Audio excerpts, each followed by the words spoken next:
really important. It's what makes you go forward, and the earlier you are on it, the faster you go. Depends on the amount of power that the car's got. Obviously in a lower powered car, in a normally aspirated power car, you can jump on the throttle. Formula E is a little bit different with the linear torque curve, so it has to be a little bit more controlled. And then you've got cars like GP2 and F1 where you have to be, I wouldn't say careful, but you have to not only think about traction, but you also have to think about your tyre life also. Every driver has a different style of how they use the throttle. Some of them are very progressive in the application of the throttle, and other drivers are a little bit more digital. You know, we need to be able to cater for all of that. For us as engineers, we want to try and get the power down as fast as we can from the slowest speed. So it's a case of managing a way that the driver can manage to have control of it, but also get as much down as possible. And that's then combining the throttle control with the traction control. If you just kept smashing into the traction control, using more throttle than that actually was required, the engineers would be on your case very quickly to sort of look at your fuel number at the end of each lap.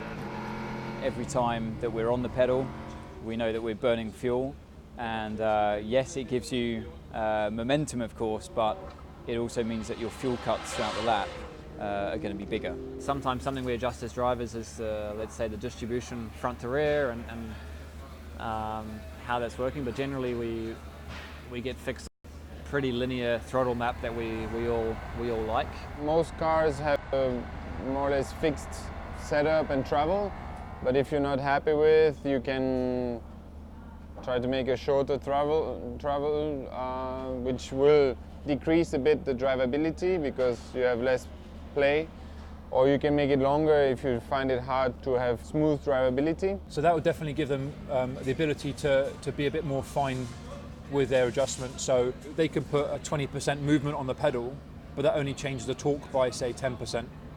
So as a result, you've got a finer increment for driver input in this region, so you can't get this the whole way along, obviously. At some points you have to have a steeper part, but in this point you've got then a more finer control for the driver, and that could be especially useful, say, in the wet.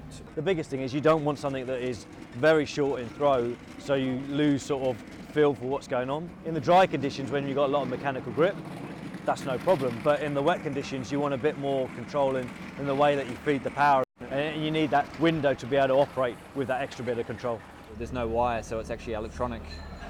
So you're pushing against, you're not pushing against a cable or pulling a throttle body like you would in a car from years ago. So that's something that they can set up. They have a damper behind the throttle, and having a little bit of damping is actually quite nice as well, because going over a bump is at least if it's damped and you have a bump, then damping is good to have. You can work with engineers and play with the engine settings to have a smoother pickup or a more aggressive one, depending also on what engine you have, if you have a turbo engine or a normally aspirated. Many aspects, and it's always important to go into all the details to make sure you get the maximum out of it, and that you're happy with your drivability. The driver also has the ability to change the way that the engine responds to how his foot operates on the pedal. So the engine's a drive-by-wire, so we have the ability to subtly change just the response of the engine, and perhaps as tyres are wearing out, he can go to a less aggressive map. It's something that comes quite instinctively to the drivers as well. It's amazing that we have this team of engineers that have all the strategy tools and simulations, but at the end of the day, the driver still has the ultimate feel for when you need the throttle application and how we use it, and we can relay that information back to the engineers. They can feed it into their simulation tools and know what we're going to like or what we're not going to like on different parts of the track.